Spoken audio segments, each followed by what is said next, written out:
Hello, everyone. Welcome back to Packers 101. Today, we're continuing with bold predictions, and this time, we're going to the AFC North. So, the Browns, the Bengals, the Steelers, and the Ravens. We're going to be making one bold prediction for each team. And as always, at the end of the season, we'll see what comes true and what doesn't. Just keep in mind, these are bold predictions. I'm not expecting to go 32 for 32 here. So feel free to disagree with any of these. Odds are most of them probably won't happen, but we're just trying to be bold. So let's make some bold predictions. All right, starting off, we have the Baltimore Ravens. And for this one, we're going to stick with their franchise QB, Lamar Jackson. He finally got that big contract, and I said it in a previous video. I think this season he's really going to live up to that contract.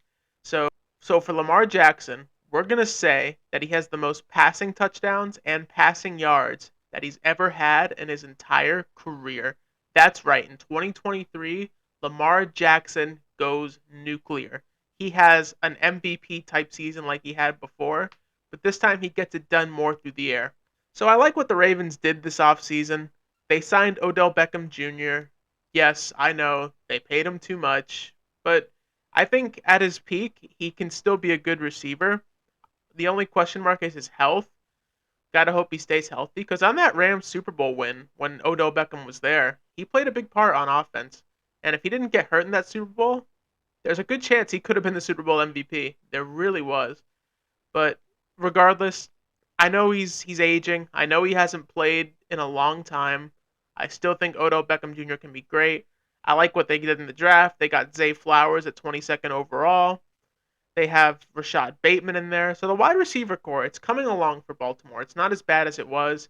They also have Devin Duvernay, who I think has a lot of potential, game-changing speed. And I think if they find a way to utilize him at wide receiver and not just as a returner, that's a dangerous weapon right there. The Ravens defense, it was good last year. They had their moments where they hiccup, but overall, solid defense. They got a great running game with J.K. Dobbins and obviously Lamar Jackson. So I see the Ravens having a very good year, and I see Lamar Jackson proving all the haters wrong and having the most passing yards and passing touchdowns that he has ever had. Book it. Okay, up next we're going with the Pittsburgh Steelers, and this pick is also going to be on offense. We're going to say that their running back, Najee Harris, gets over 1,500 rushing yards. Now, a lot of people don't really talk about the season that Najee Harris had last season, but he was actually pretty good in terms of stats. 272 carries, 1,034 yards, and 7 touchdowns. Granted, he only averaged 3.8 yards a carry, but that's still a solid season. And in his first year in 2021, 307 carries, 1,200 yards, and 7 touchdowns. So a little bit of a decline, I would say, from year one to year two. That being said, I still think Najee Harris has a lot of potential, and I think the Pittsburgh Steelers as a whole are moving in the right direction. I think Kenny Pickett, he had a solid rookie season last year, and I think that he continues to build on that. The Steelers defense, it's great. It goes without saying. TJ Watt, he is a monster. TJ Watt, one of the best defensive players to ever do it, in my opinion. So I see the Steelers being decent there, and I see the offense getting elevated because of Kenny Pickett. I think that he's going to step up, and I think that because of that, it's going to leave more room for Najee Harris to run, and I believe they really utilize him this season to the best of his ability.